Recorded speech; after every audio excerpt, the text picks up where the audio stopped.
Is everybody I'm logging off on my phone, y'all. I'm logging off on my phone, y'all. Okay, ladies and gentlemen, you'll have to excuse us as we posted. We're having difficulties, and obviously they're still happening. So we're going to try to figure this out. Rosie logged off, so maybe we figured it out. Sorry, Rosie. Don't blame you. One by one. One by one, right? Well, until Rosie comes back on, ladies and gentlemen, you're watching the second episode in the first season of Race Matters. And our topic this evening is When Harry Met Meghan, Race Mattered. Get it? Wink, wink.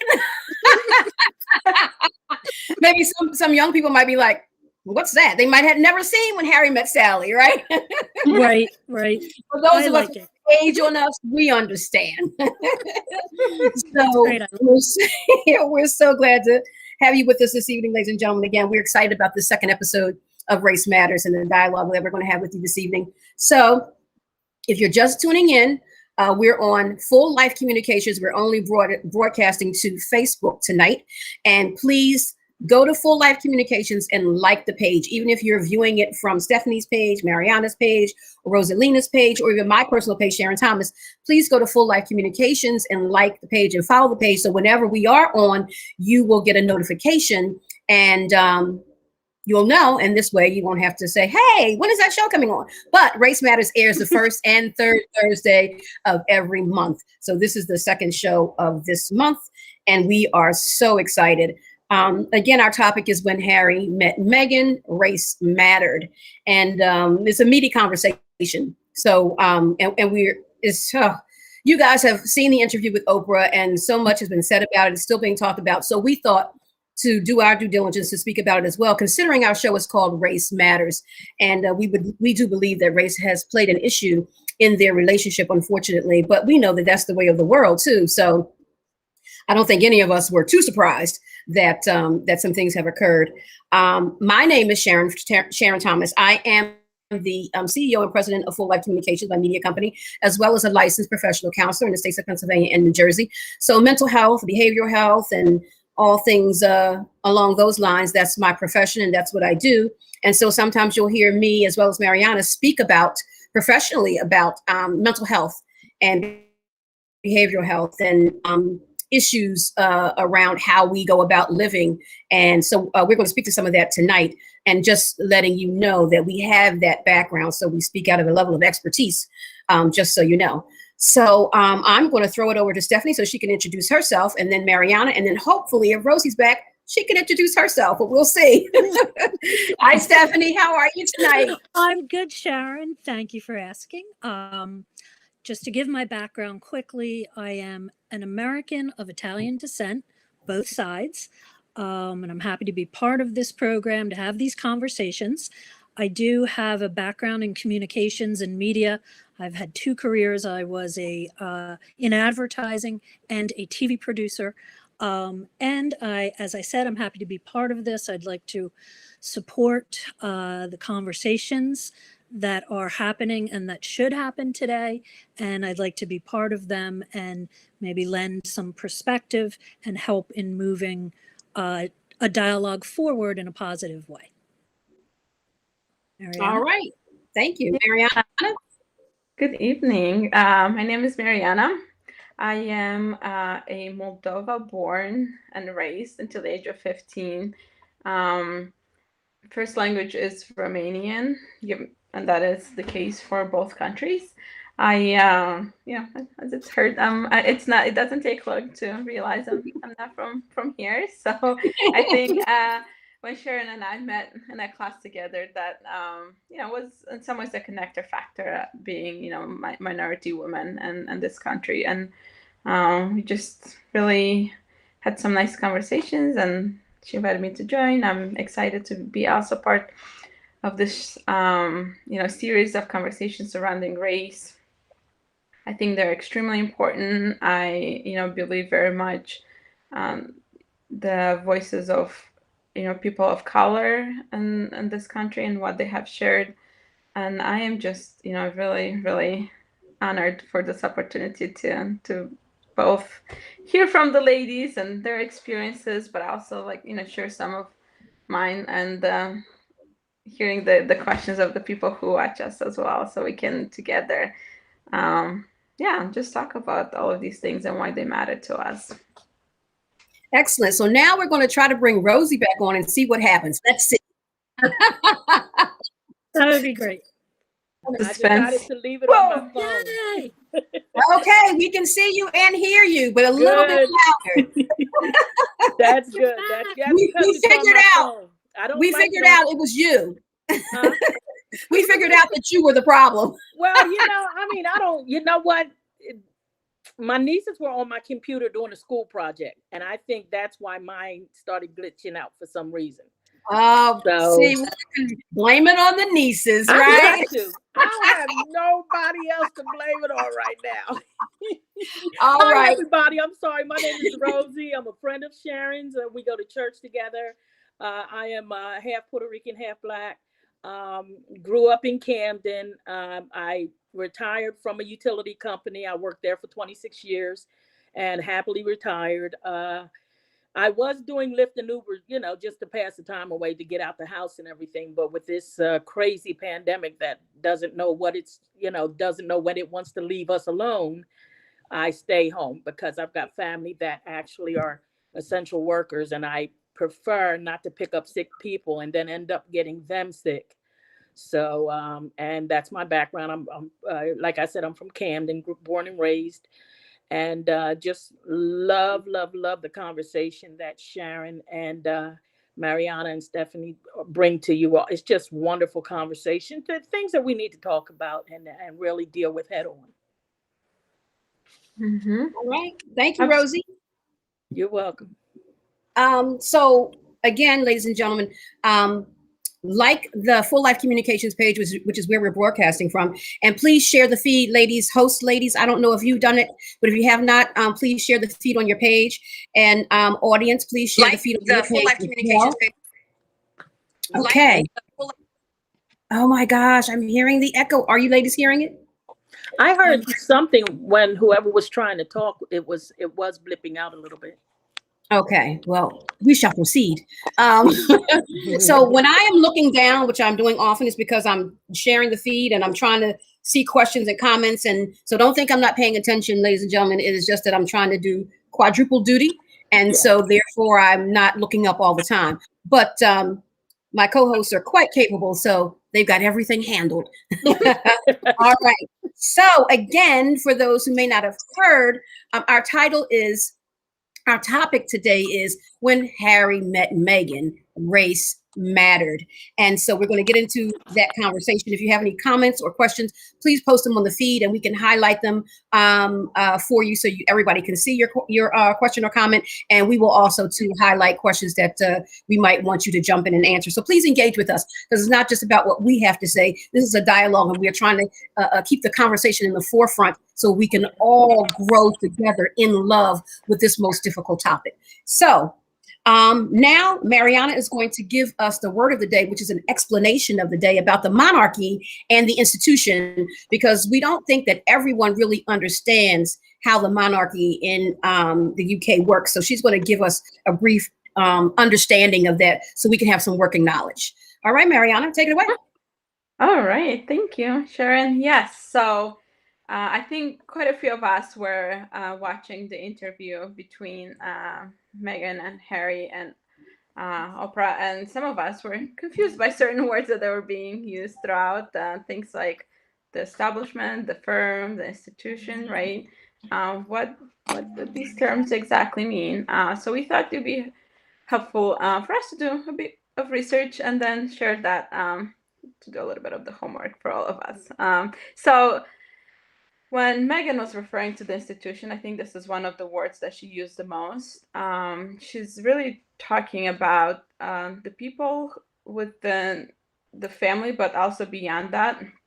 So these are people who oversee a lot of the conversations and communications with the royal family, and they communicate before the news and other platforms, right, before the media, as well as a lot of them are more senior officials who advise the royal family.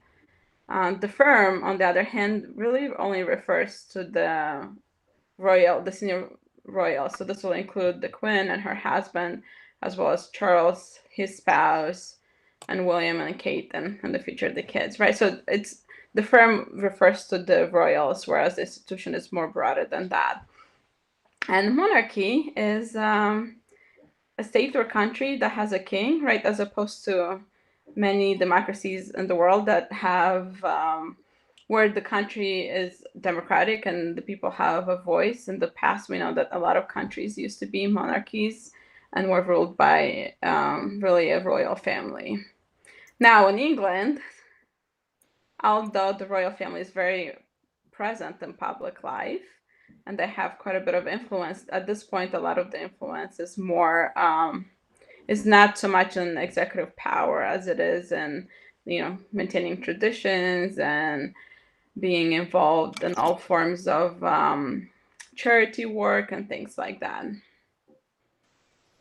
Yeah, that's a little bit of the background surrounding that. Okay.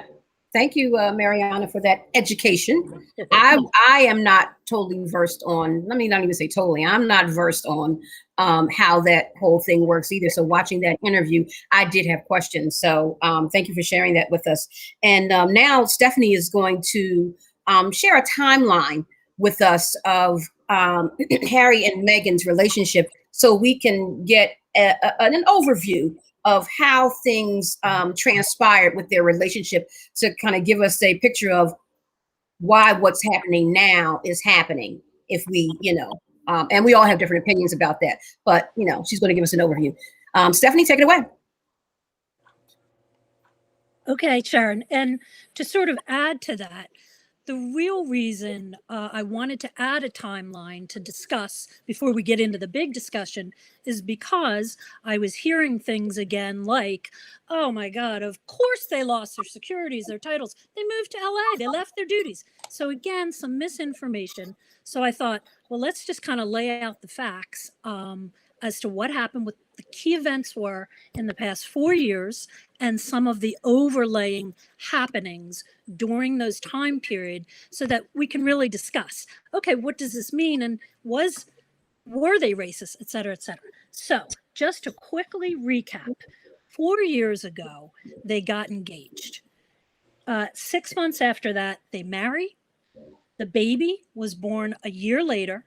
A year and a half after they married, they stepped back as senior royals. Now that means they still were doing part-time and wanted to do part-time, but they moved to Vancouver. They wanted to do it in one of the Commonwealths of the Queens.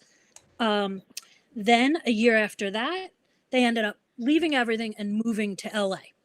So over that and overlay during those 4 years, here are some other key happenings. 4 months after they started dating, Harry had to put out a statement kind of slamming the tabloid press and social media trolls for, quote, racism and sexism towards Meghan. And he went on to describe how it was brutal on her, et cetera, and even in late night apparent negotiations with the press to stop it. I mean, this went on and for a while. And he mentioned this over the course of those 4 years. He kept asking them to pull back. So that was one key happening. Then after they get engaged, the royals tell Harry that Meghan should keep her acting job. They can't afford to pay her, so don't give that up, which is neither here nor there, but it kind of does maybe say something. Also, once she becomes pregnant, they do tell her there won't be a title for Archie and therefore no security for the baby nor Meghan, yet Harry still has his security at this point. Then the discussions come up while she's still pregnant about the baby's skin color and concern about that, per Meghan and Harry's interview. Again, the tabloid keeps going through all of this with disparaging comments. And then after the baby is born, she also approaches them about being suicidal.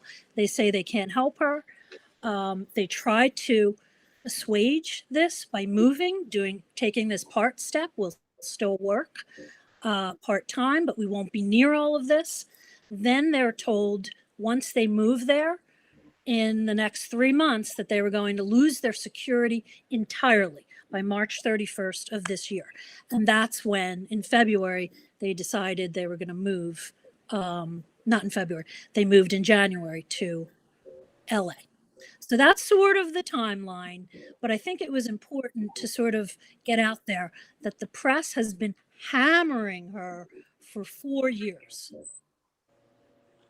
Yes, and it's unfortunate, but you know, I know many people who I've spoken to say in the Black community, the handwriting was really on the wall as soon as they started dating, as far as we're concerned, you know, and not that I can speak for the whole African American community, but you know, if we, you know, just even when, if not that we, any of us were alive then, but when interracial dating started happening in America, it was just like, well, what about the kids? What color are the kids going to be? You know, how dark is their skin going to be? And, you know, well, you shouldn't, you know, get married because, you know, you got to think about the kids, and not saying that you shouldn't think about the children, but the issue of their race and how they look, you know. So, you know, Black people, we walk around with that all the time because, you know, we're stigmatized that way.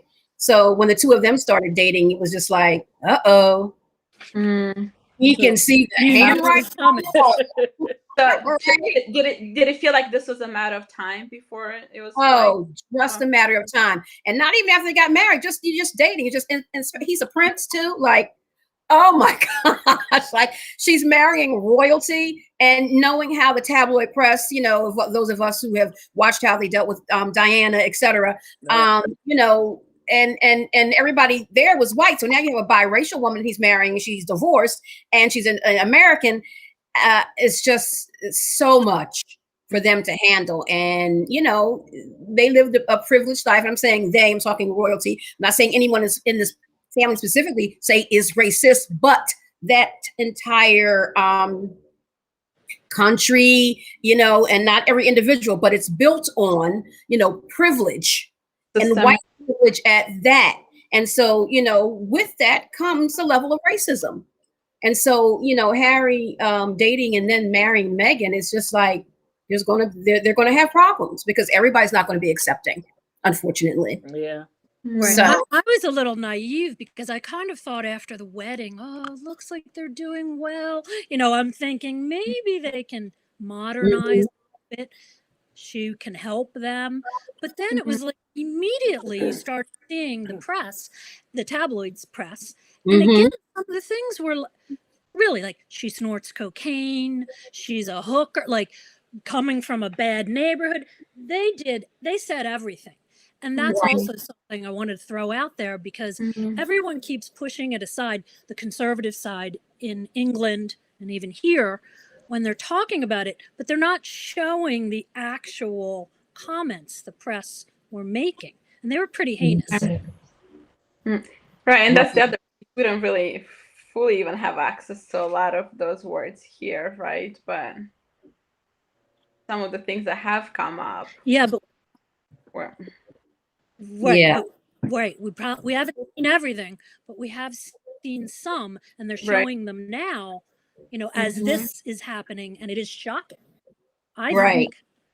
And her mother was up, you know, attacking her. And you wonder why, because, you know, as Stephanie, you pointed out, there's tabloid journalism and there's, let's say, true journalism, and wherever anybody falls in between. So I wonder why people gravitate more toward the salacious, you know, tabloid journalism, as opposed to, because I've seen many interviews while Harry and Meghan were dating and post, you know, their marriage, where there were journalists who were saying, you know, that there's a race issue here, and that this is not going to be, and this is my paraphrase, looked at kindly by everyone. There's going to be, you know, things that are going to happen because, you know, just how things are unfolding. So why are those people not believed? They're kind of basically laying it on the line that, you know, we're not sure if the UK is ready for a biracial princess. You know, even though this is an opportunity that the monarchy can take to embrace multiculturalism, but because they are so steeped and the country's so steeped in their traditions, you know, and maybe don't even recognize their racial prejudices because, like someone say, you know, slavery wasn't right there on their, you know, at their doorstep like it was in America, you know, but although they reigned and ruled over other, you know, countries and islands, etc. So it was kind of like, you know, on the other side of town, I don't have to look at that, even though it's the same thing. So, but people are seeming to want to believe, again, the lies, if you will, rather than the people who are speaking the truth, that this might not go over well in the country as well as in the family because this is not what they're used to. You know, a simple statement like that. Not saying anybody is horrible or anybody is bad, but this is not what they're used to. This might not go over too well. Right. And when you look at it in the eyes of other people, like for a lot of people that may have seen it and said, "Oh, this is a welcoming thing. Maybe they'll be open." But for me, I was like, "Uh-oh, what's going to happen now?" And then when they got married, I was like, it was like putting it on a time clock. I was like, okay, let's see how long this will be before the stuff hits the fan. Because we experience it all the time. Everybody was so excited that I love him, that Barack Obama was running. He's an intelligent man and he won. Oh no, wait a minute, he won. Now he gonna tell us what to do. Oh, we hate him. So every time you see situations like this, there is a time clock. There's a ticking time bomb that's going to happen. And even though we don't see that bomb in there, we can hear the sizzling of the wick that's heading toward that bomb for the big explosion to happen. For me, I was like, listen, this is not going to bode well. Now this may be just my opinion, but you know, I'm going to say it's just my opinion, but a lot of times when you have other races that accept another ethnicity in there, and I say races, I mean other ethnicities accepting people of other ethnicities into their family, the majority of time you don't hear the negativity. Like when my brothers would bring white girls in the house, it wasn't no, what are you bringing her in here for? Oh God, it was like, hey, sis, how you doing, sis? You know, and welcome her. And if anything, especially with the sisters, a protective mode came, because if family members started acting fishy, we'd be like, listen, you need to chill that. Bring it on down. That's his girl. Respect that. Right. But when you, but for us, for me, I just saw the time clock ticking. I was like, this, you know, I was excited for them. And I knew if anybody was going to be able to bring a sister into the house, it was going to be Harry, because he was already out there. Absolutely. He was already a renegade. He was already the black sheep. You might as well call him the black sheep of the family. So he brought a sister girl in the house with him, okay? Yeah, anybody, it would be him. It'd be him. Yeah, I think Harry really stood up. Yeah, he did. You know, Sure.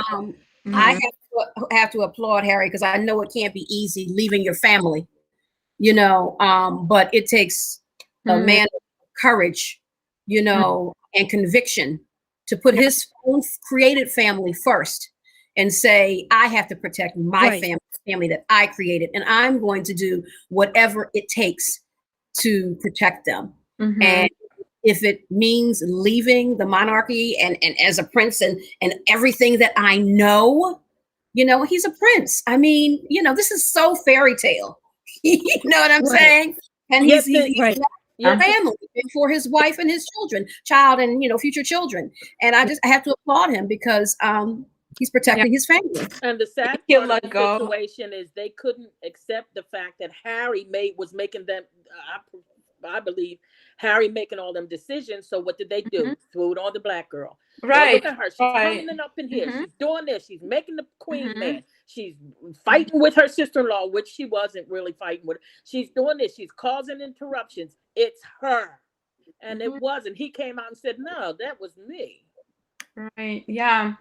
Right. Yeah. It was the narrative in some circles, right? It was very much like, you know, he can't say no to her, right? Doesn't put any boundaries and just allows Meghan to run the show. Meanwhile, we know he had to take a lot of courage to do what he did, right? Right. All right. So moving. Anybody else have any other comments before we move on to our next topic about Meghan and Harry? All right. So I have many, but I'll fit them in as we move along. Okay. So Rosie, you're up talking about the comparison of the royal princesses. So who are we comparing today? I was looking at different clips about the way they handled Kate Middleton and Meghan Markle. And the thing that really caught my attention, if you all listen to it, is the same thing that happened with President Barack Obama when he became president. A certain ethnicity would not call him President Obama. They called him Mr. Obama during his whole time running the country. Well, if you listen to the talks about Kate Middleton and Meghan Markle, like with the pregnancies, when Kate would caress her stomach, and so would Meghan. You know, that's what happy pregnant women do. They love their baby bumps. But when they would talk about Kate, it was she caresses her baby bump. Now, I'm not blaming the royals. This is just how media and how hate twists things and make things look different. And they said that she was caressing her baby bump. And then I even wrote it down because it was unbelievable. When they talked about Meghan, they said, why can't Meghan Markle keep her hands off her bump? Is it pride? Is it vanity? Is it acting? Or is it some kind of new age bonding technique? You know, and it's like the viciousness is no. She's just a proud pregnant woman who's happy and glowing. And then I know some of you might have heard about the avocado situation, but when Kate had morning sickness, and someone, I don't know who, but they gave them the avocado and said, you know, if you eat this avocado, it'll help her with her morning sickness.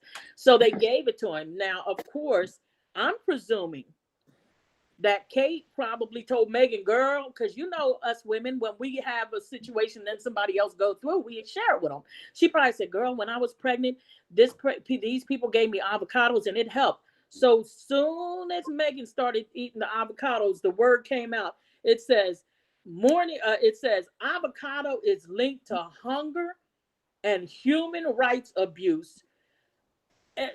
Really? They even questioned like spending Christmases with the Queen. Kate Middleton twice spent Christmas with her family, with the Middletons. They said nothing. They were like, oh, she's giving the Queen, you know, some space and she's just having a great time with her family. But then they were all up in arms when Meghan said, my mom is by herself, honey. How about if we spend Christmas with my mom? And they were, oh, this is an offense to the Queen. She's snubbing the Queen. Y'all, yeah, come on, listen. Y'all need help me, y'all. Y'all just keep praying for me. I'm gonna bring this down. But y'all need to get a grip. You really need to get a grip with this ugliness. You know, it's just ugly. And you know, they love the Queen. Meghan loves the Queen. Her grandson loves his grandmother. They love her. And I'm praying that the media's hateful actions does not cause the family to think it's true, because as you ladies already know, especially you who deal in psychiatry, this misinformation and disinformation is destructive, because it's gotten to the point where people will choose to believe the lie as opposed to believing the truth, because it's so much swirling around, so many people that are sharing such hateful things, that the truth that they're just cannot accept the truth anymore. Once you tell them the truth, they're like, oh, you're believing this, you're not woke. Hey, I'm so woke that I'm about to take me a sleeping pill and go to sleep because I see everything going on. Mhm. So I have a question in this in general, and Meghan and Harry brought it up. Why do you think if they could have this effect, that the Queen and the royals did not defend them through much of this bad press? Especially, Harry spoke so fondly of the Queen, his grandparents, and how close they were. So I guess, do we believe they have the ability to speak back, and why didn't they? Would be my question. Well, weren't we talking about last week how it's the what do they call it, like the institution or something like that? I think there's so much fear. They've lived under my opinion, they've lived under the rule of the media and their shared view of the family, and keeping the doors open to different media people so long that I really think there's a fear that if we come out against them, they're going to destroy our family, because I guarantee you they're going to act like Meghan Markle is if anything happens in the royal family, they're going to act like, oh, Harry brought this woman in this house and they done completely destroyed the monarchy, when I think it's just something needs to happen between the family, that boundaries need to be set and say, listen, if you attack our family, you're going to pay a price. But I think they've lived like that so long that there might be a fear. I don't know. You all are counselors. What do you think? I think there might, be a fear as well. However, big caveat for me is, when you see something that's just blatantly a lie, why would you want to go along with it? Especially since it's hurting someone who is now in your family. So I would wonder if this were to happen to Kate Middleton, if she were being lied about, would they correct the error? They did it with That's Diana. Me wonder. Did they do it with Diana? I mean, Diana suffered a lot. She did. Especially when she left, she had a lot of love there, but there were a lot of vicious attacks too, and they didn't protect her. Yeah, they threw her under too. Right. Mm-hmm. I think it's like a combination of things, like you said, like fear a little bit of the press, also not using all your chips up. You know what I mean? Like you get only some favors, and combined with the fact that they think it's no big deal. They don't see it as racism. And I actually believe they don't. I don't think they're sitting there saying, let's be racist. No, we're not. They don't. They're just, like you said, steeped in tradition, Sharon, and decorum and elitism. And a lot comes under that. Right. Yeah, there's a level of, we can also like have some compassion and say it's fear, right? And yet, some of it is really just wanting a certain amount of power to be continued, right?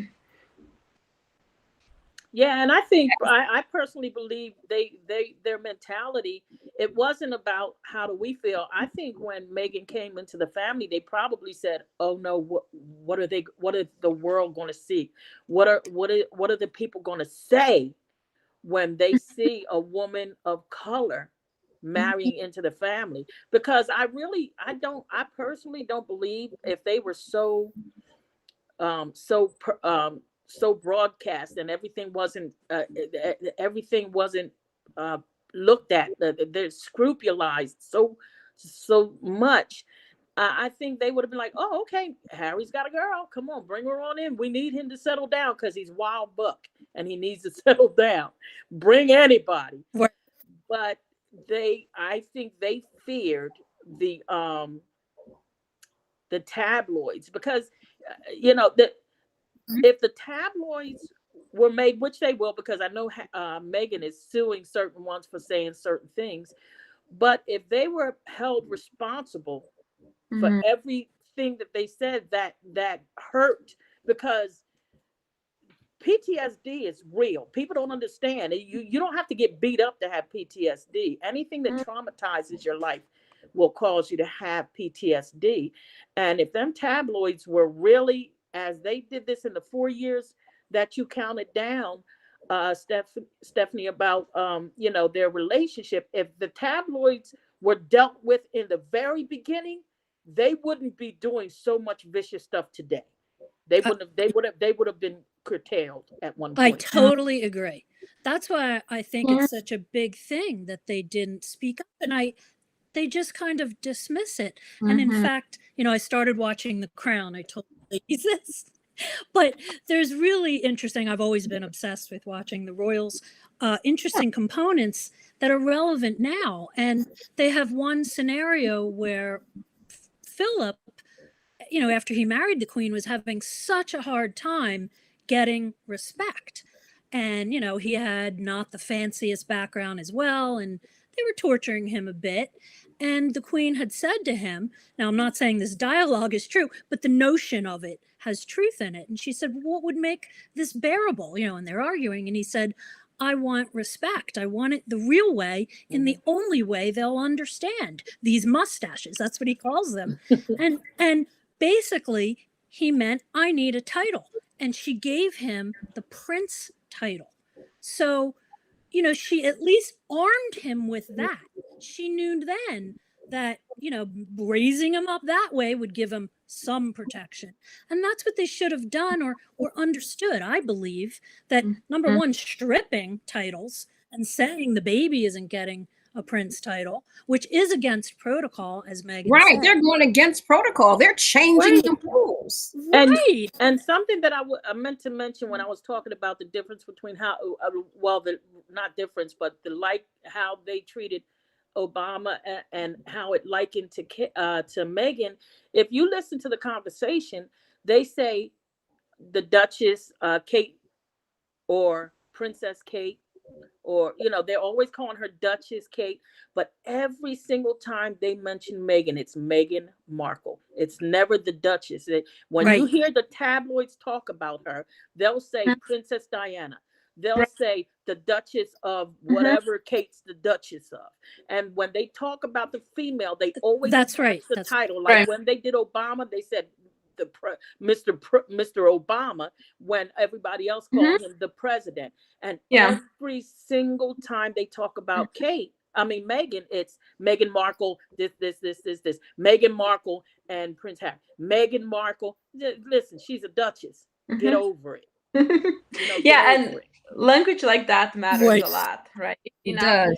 And it's subtle, right? Because on one hand, right, you can't say it's anything that's aggressive, right, or violent, but it's like these little omissions, right?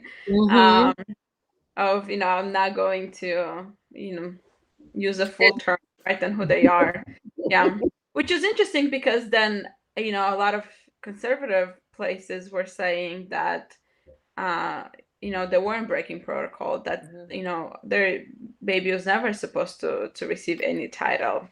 And we know that Meghan even went further to say, like, well, it's not only this title that I'm asking questions surrounding that, but it's the fact that along with that means removing protection from my child, right? And my husband. And after how poorly, right, they have treated her, to remove protection from her baby. That must have been, really scary to know that. And even Meghan said she wrote to them and said, okay, fine, no protection for me and no protection for our child, but at least have protection for Harry, and I think he said he wrote when they said no, and he wrote back, is am I in any less danger now? And they said no. Well, so why are you taking away, my security? So, it's just like, 1 and 1 is 2. It doesn't take a rocket scientist to figure out what's going on here. And I don't know how much, I know, Rosie, I think you just said about some entity saying that it wasn't the child, Archie, is not entitled to the title of prince, but I don't think that is correct, because even during the Oprah interview, they said that they have to change what protocol is in order for them not to give him that title. Right. They have to remove the title from him because it's inherited.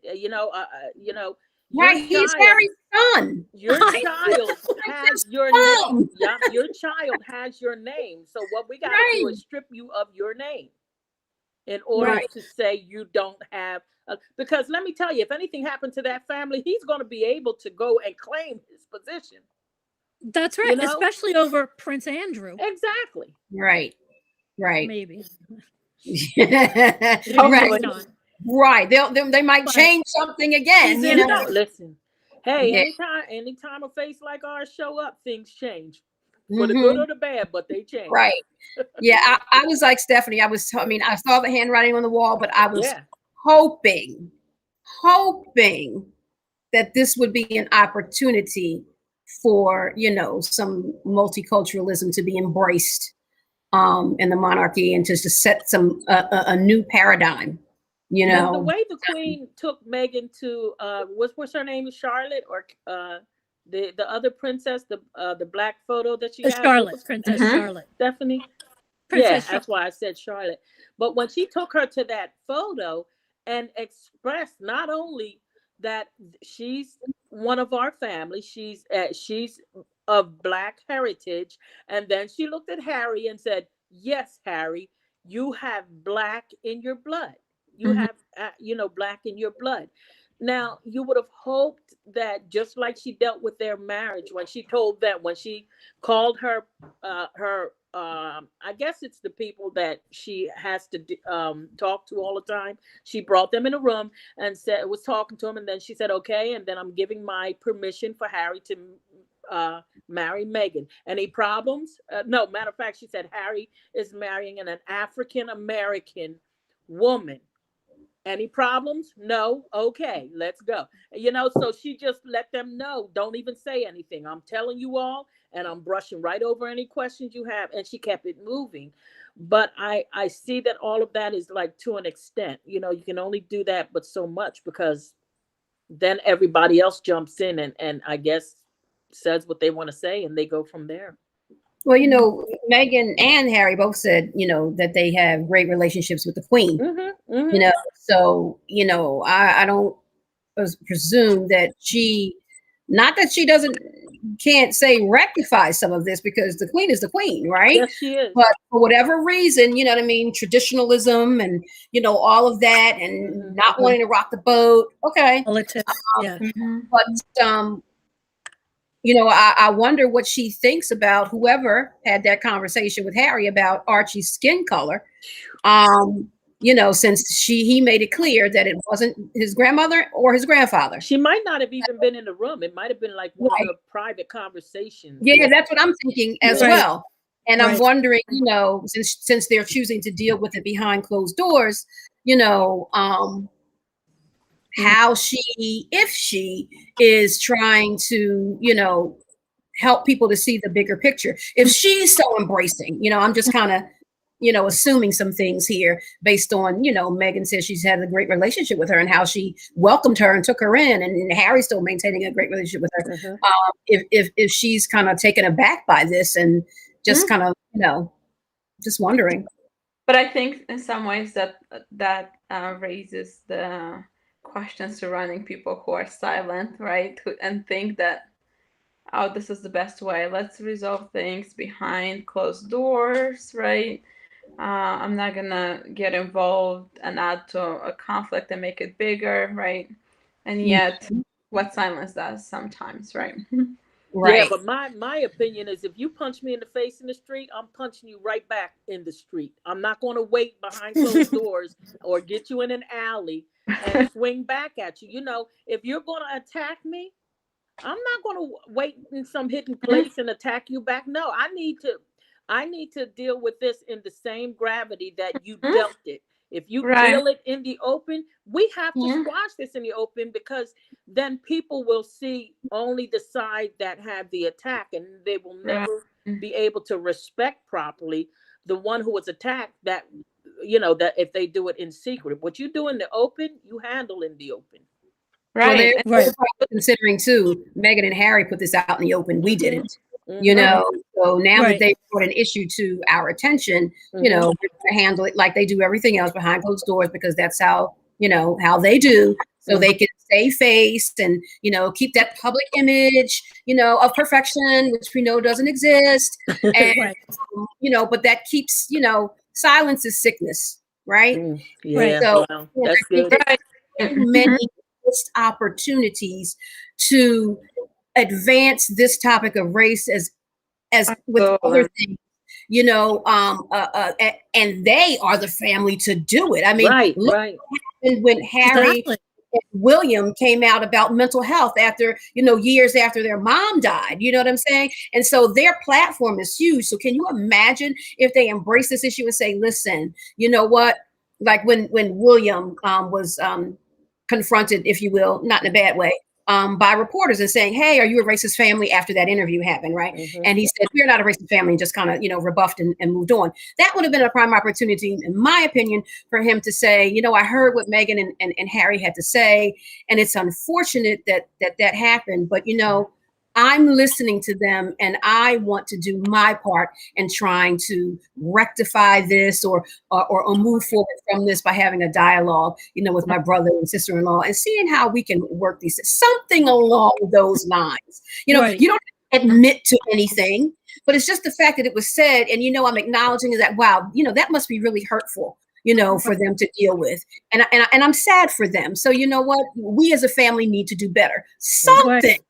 You know, like a bone. But even like, again, getting to the even Pierce Morgan, they're doubling down, people. Yes. Instead of saying, hey, okay, let's step back. I want to hear this, even if they don't agree.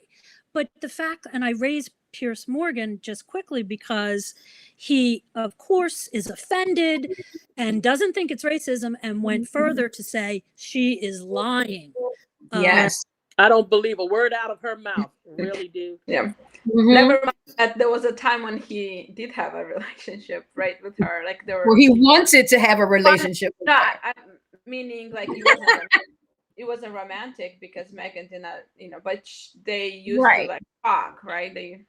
But it's like his co-host said. His co-host said it, and that's when Pierce not only ran off the show, but, you know, he quit and they said bye-bye. They didn't even think twice.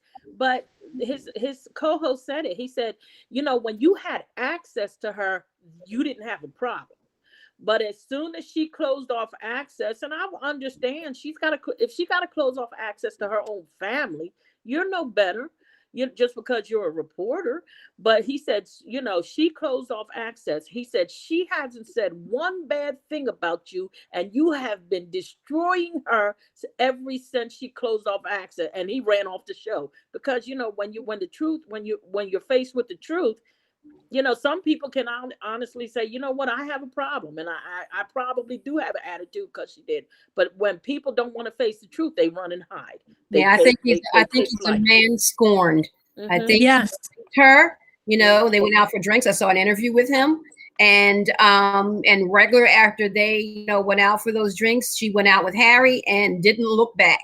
But like his co-host said, that is her right. You know, she moved on. What's wrong with that? And ever since then, he has pummeled her verbally in the press on his show ever since. I think he's a man scorned, you know, and that's why when his co-host said that, it raised such ire in him that he had to walk off the show because and you know why, Sharon? I don't think he expected anybody to challenge him. I think it wasn't even the fact he's been doing it for so long and nobody did. I think he was floored because somebody challenged him, and he got into the shock mode of.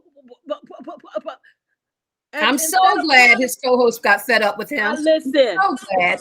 You know, it's time for me me to too. say enough is enough. If you're going to say this, I'm going to confront you right here. Absolutely. Right now. Absolutely. Right. He can express his opinion, but then when they do, he can't take it in. Yes. We've had a couple of comments that I'm sorry I failed to read.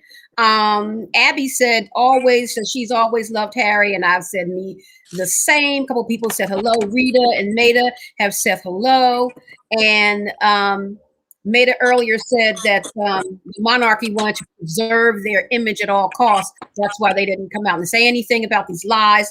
And Netta says, I love Harry too. He knows what he wants and he got it and he is going to keep it. Hooray for Harry. That's my mom.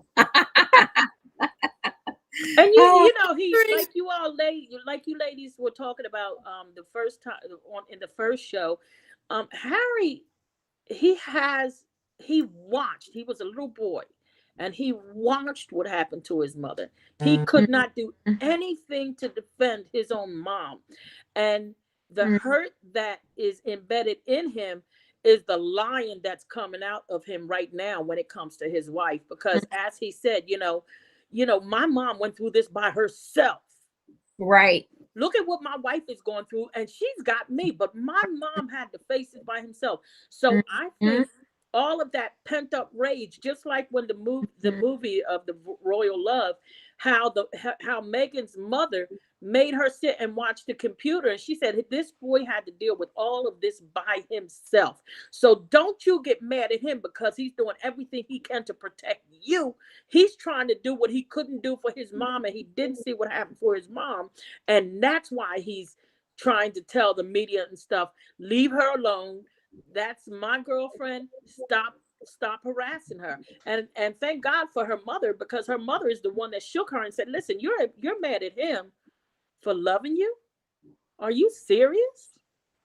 And that's what I respect that. So there was and ladies, correct me if I'm wrong, I know Meghan brought a lawsuit against, was it the Daily Mail, one of those tabloid places, and she won the suit. She did. And now she also filed a complaint with that mental health issue. With yes. ITV for the show with Pierce. Right. For denying the mental health part when she said she was suicidal. 41,000 complaints they got. 41,000 complaints they got, plus hers. Yes. Rightfully so. This woman is saying that she was suicidal. You don't dismiss that. Right. But the world is finally getting outraged at the audacity of people's abuse of other people and of other ethnicities. And with all of this that has been happening, especially here in America, people are just getting tired of being tired, and they're starting to stand up for people who feel that they can't protect themselves the way they need to. Time for accountability. Yes. Right. Yeah. Right. Totally. And so this is a good segue into the next portion of our show that Mariana is going to talk about, which is mental health in the royal family. Mariana? Yeah. Well, I think those levels to which, all things we all brought up here, but there's also this idea that, why is it that the royal family wants to keep a certain image, right? The fear surrounding, what the tabloids will say, but also like maintaining power. But overall, right, I think what happened with Diana, but even now with Meghan, there's a level in which we see the stigma surrounding mental health, right, in the royal family. So there's that portion, the fact that both Diana and Meghan have shared things that were going on. And in Diana's case, there was self-harm and bulimia, right? Meghan shared she was also feeling suicidal. And they have both attempted to get some help, and neither of them got it. But adding the race piece to that, right, with time, and as a book was released about Diana's life, there was a level of sympathy for her and for her mental health in a way that Meghan wasn't given, right? Yes, absolutely. Which, I think, emphasizes just, how sometimes we see people in power and we're more likely to have empathy for people in power and to provide explanations that soften up, right, what's going on for them. Whereas for, targeted population, especially people of color, right, oftentimes they're not given the same benefit of the doubt and, being believed.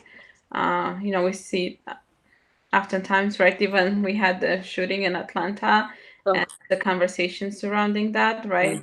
Immediately went to like, oh yeah, mental health. Whereas, when issues like that happen with the Black communities or Latino communities, right, there isn't the same level of understanding. We're trying to have sympathy for mental health. Yeah, there's a double standard. Totally. Yeah. And that young man, they put him right in, you see him in the back seat of the car, and they try to explain away. Even they're still trying to explain away a lot of the people that stormed the Capitol, but there's always some kind of like what happened to him. And we really have to deal with mental health. Yet when it's a person of color, they're assaulting us, they're terrorizing us, they're terrorists. No, we're more than likely we're people that have been traumatized so much that it's like kill or be killed, and you just handle it differently. It's just like, and when you talk about mental health and different things like that, it's just like the drug epidemic. For centuries, you were a drug addict. People of color that were on drugs, you were drug addicts. You're thrown in jail. Your families are stripped and thrown in other places. You lose your home, you lose your job, you lose everything. Today, the face of the drug addict has changed, and now we have an addiction problem, and we need to build houses and different facilities to help them with their addiction. So that mental health stuff, it deals with your ethnicity compared to, are you sick, or are you just an addict, or are you a drug addict, a drug dealer? Well, we're all the same. There's a stigmatism with it.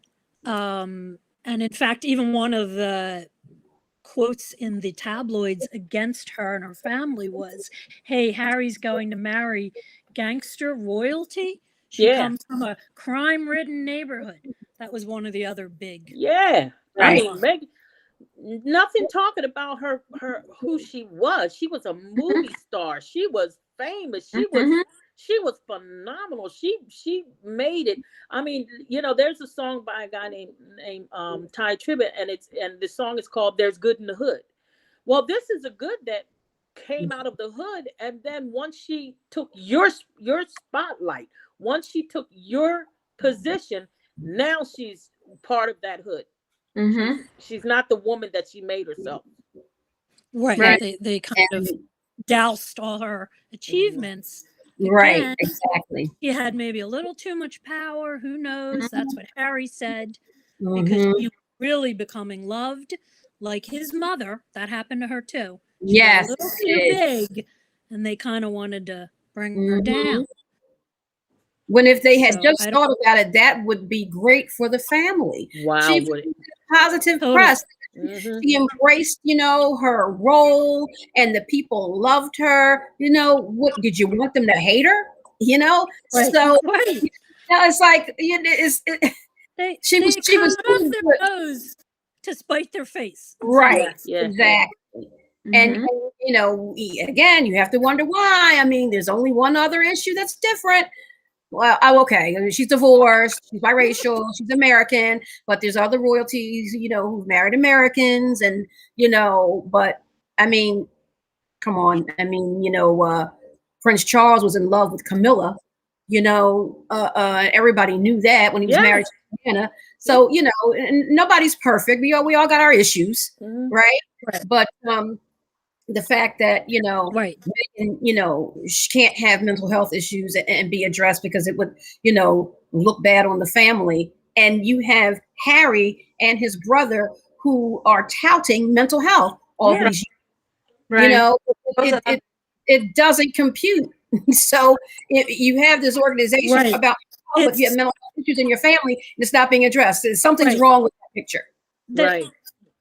They can talk about it, but they can't have it as an issue. Right. Exactly. And is that another level of weakness? They look at it as weakness. I mean, there's so many levels, I guess, to that thing. Sure. Absolutely. If we gotta say that we need to sign ourselves into a hospital because we're having mental issues, no, you can't do that because people will think you're weak. I am. I'm very weak right now. I'm That's right. suicidal. And then they might find out. Couldn't They take might it in. find out the cause of that weakness because I'm not being Ooh. right. I'm Yeah. not being protected like you said I was going to be, and you're not, answering the tabloids back by saying these allegations are not true, and so it's causing me all of this distress. So if this comes out that I'm suicidal because I'm not being protected, then maybe the culpability lies somewhere with the people who I'm around, and you don't want that to get out. Yeah, it's Right. sad, it's It really really Right, is. because she was in their environment. You can't be Right. unhealthy under watch. That's Right. a good Yes. point. And Can you're in you the road. imagine if she had taken her life? Ugh. I Can said that you last week, Sharon. I said that last week. I said, imagine oh my if that God. had happened, because then they Right. would have been like, it still probably would have been on her. Oh, she just Yeah, I don't the think they would pressure. have She was responded weak. like, "Oh my gosh!" They would have said, "Well, she couldn't handle it, and whatever. She was trying to control the media, whatever." It would have been some twist, Right. But thank God, that didn't happen, and Harry protected his family and continued to do so. So, I'm super curious what's gonna go ahead, come. Mariana. I was just saying, I'm super curious to see what's going to come from this, right? Yes. And it's a good thing they're doing it before their kids grow Yeah. up, because you don't want to wait for the kids to be teenagers, because if they dealt with it, you don't know how off they would have been. They might have been the ones committing suicide, so you got to handle it early, because your babies are babies. And you could have a 10-year-old that prince that is found hung in his own closet because he couldn't handle what was happening to him. Because if they were saying that about his mother, imagine what they would say about him. You may think you're one of white like us, but you're not, because your mom's a you know what, because your mom's a you know what. So he would have been the damage that might have been done to him if they didn't bring it out in the open. And it creates another, I think, with social media too, another level of impact, right? Because even between like in the 90s, when all of that was happening with Diana, you could have frame it as like, this is what the tabloids are doing for money reasons. But then if you go on social media and see how a lot of people are joining in that narrative and attacking like that also can, especially for younger generations, they will very much be part of these platforms, even though they might not allow to have an official account. I'm sure they will see the comments that are being said. Right. That is an important component too. And Harry said that in the interview, especially when he was getting pushback. Hey, it happened to us. He said, no, but what's different now is these comments are racist and sexist, and you have the social media trolls who are sending death threats. Right. We know that comes with the territory, but that's a big part of it. They're getting death. Right. Exactly. Stephanie, can you hear me? I do have one important question. Okay, And yeah, it's go ahead. unfortunate. I can hear you. Can you hear me? Yes. I have an important question, but now I don't know if Rosie disappeared on all of us. Yeah, she did. This is something I wanted to get your opinion on. Okay. I'd love to get her opinion at some point. Maybe she'll come back, but I'm just going to throw this out there. I came across this today. Candace Owens, who is apparently a conservative activist, was on Hannity the other night. You may have read this or heard it. And apparently she, is going further than Piers Morgan, calling Meghan a typical left narcissist. But more shockingly, she says Meghan is not Black enough to be a victim of racism. Okay. So I want to hear your feedback on that.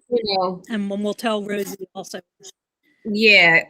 Candace Owen says a lot of things that I don't even know what to say about her. So I disagree. I'm just going to say I disagree. I don't know where she gets her information. I don't know how she was raised. I don't know. I just don't understand where she's coming from. So I really can't. I disagree with her. How black do you have to be? Do you have to be dark as coal? Do you have Right. what is it? I don't get it. So, and biracial people Right. have their own set of It's not.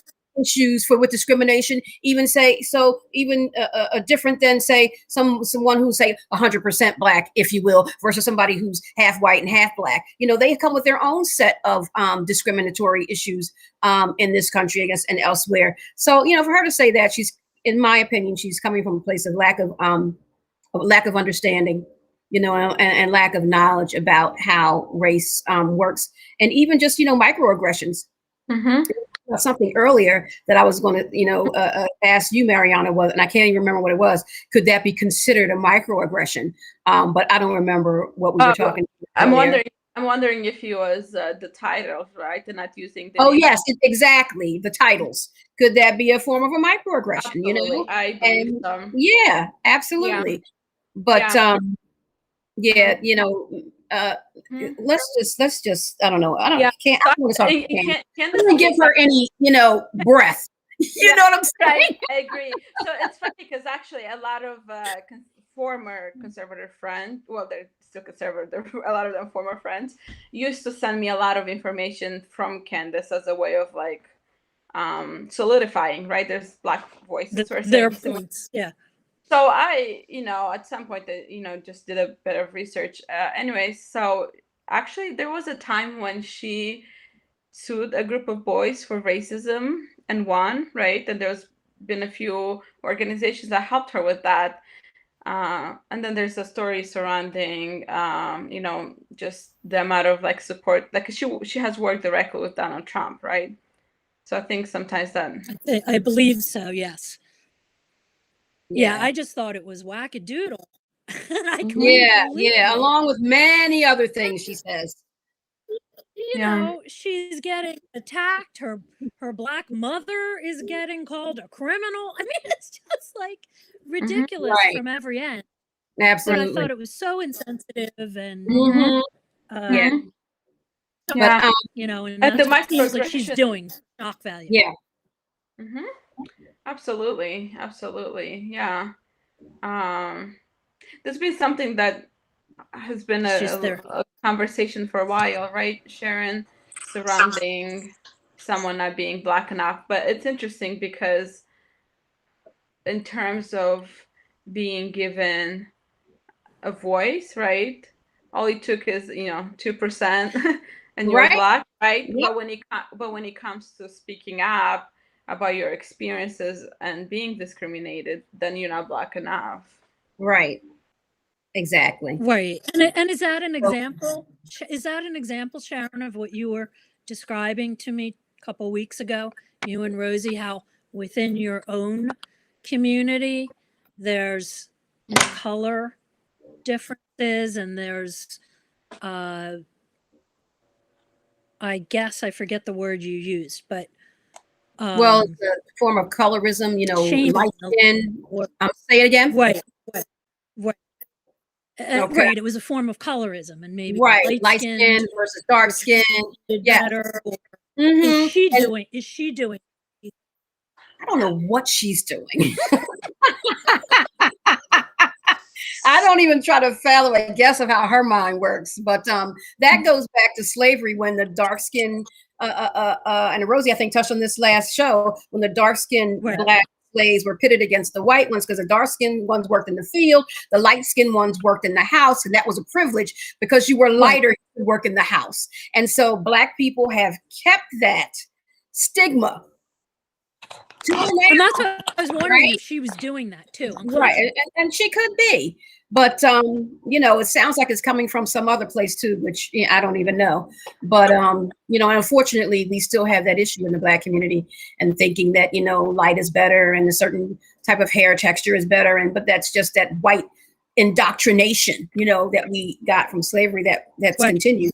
But, but we're going to segue into our next topic because we're running out of time. And this is just continuing what Mariana was talking about, which is mental health, and what are some of the, I want to call them solutions, but recommendations that we might make for the royal family. And I believe, and ladies, correct me if I'm wrong, when Oprah was interviewing Harry and Meghan, I heard Oprah say to Harry, and I watched it a couple of times so I could hear it again, that he was in therapy. It was toward the end of the interview, and he said something about him being in therapy. So I don't know whether that meant before or now, but of course I recommend family therapy and individual therapy for everyone, and maybe do some, type of support groups for, different, issues. But, would that ever happen? Would they ever submit to, even if they didn't let the public know, would they ever submit to family therapy? Are they too royal?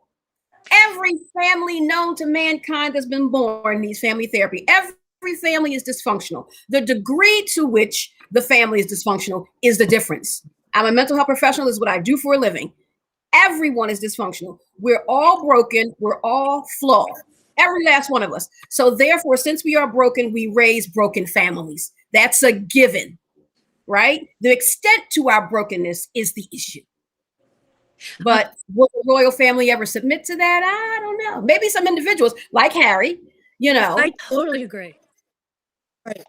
They definitely need that. And it's funny you say that, because I think the only way, maybe if there was a name change, like family mediators, if they could get that family mediating aids, use their language, and then maybe, right. Because they do need mediation, I think. Absolutely. Absolutely. Absolutely. That's what I recommend. I would tweak the words. Yeah. And I think it has to start with a level of speaking up and letting people know that, as many of us have learned already, right? That naming something may come with a level of embarrassment at first, but then you work through it and people forget about it, right? But not speaking up, continuing things in silence is when they continue to fester and fester and grow. And then we'll have, people just continuing to be there. I'm sorry, Mariana. Sharon, you saw the same thing I did. put up Nada's comment that Candace Owens is totally delusional. I'm sorry. Mariana. I didn't read it too. I had to stop. I had to read that as well. Can you ladies hear me? Clearly, yes. Yes, we can, Rosie. Okay.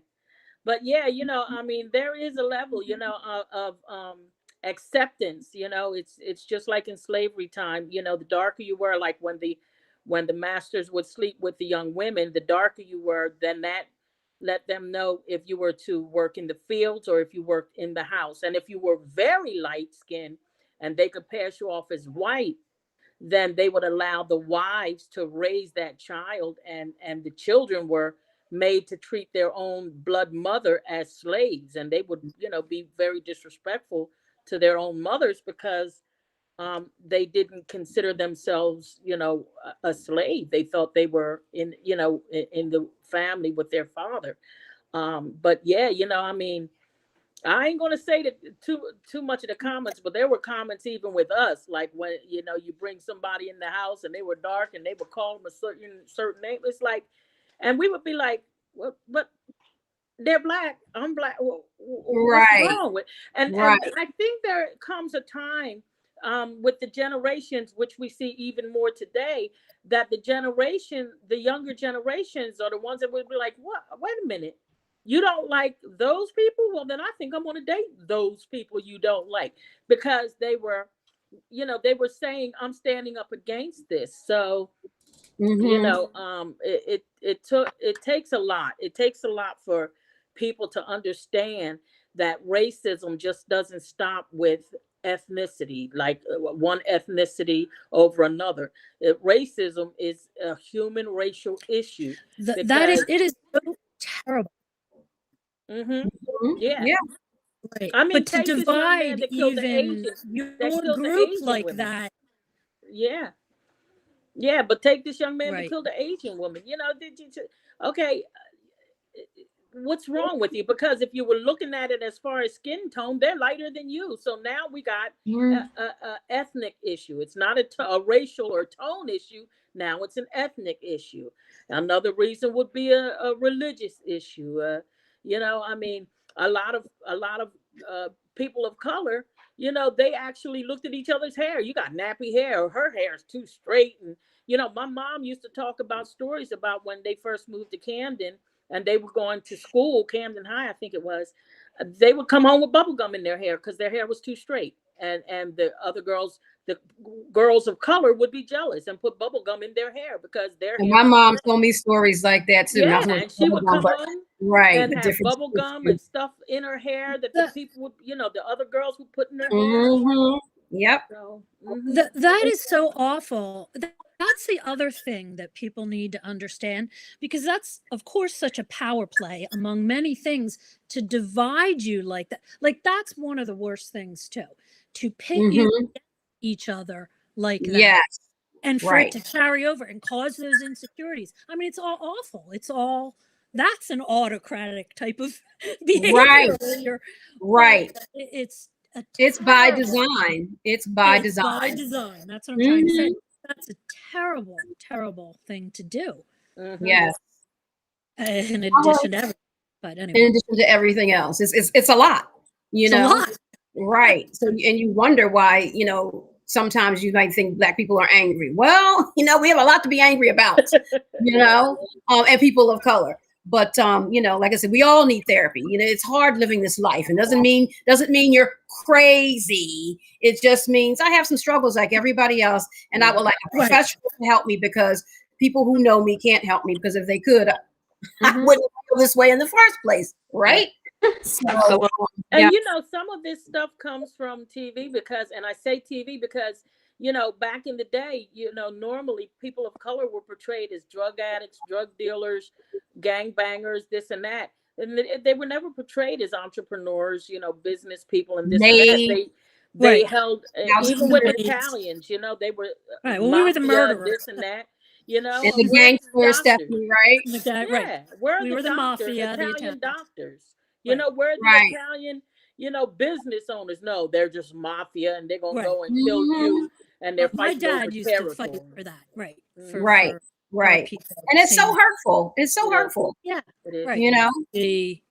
To be denigrated again, it all adds up. And I think it's almost like there needs to be, for a lot of people, not just the royal family, sensitivity training. Yes, is a police word, but it is something in that area. It's about understanding what dismissing does.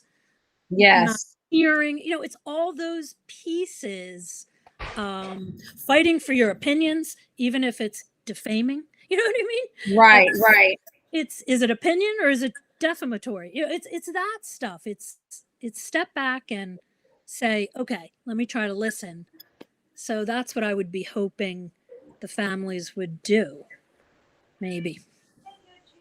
And then I really didn't mean to highlight that again. That was just a mistake. I'm sorry. But listen, we have to be highlighted again. Maybe we just needed a laugh, right? Mavis laugh this evening. That was really funny. Yeah.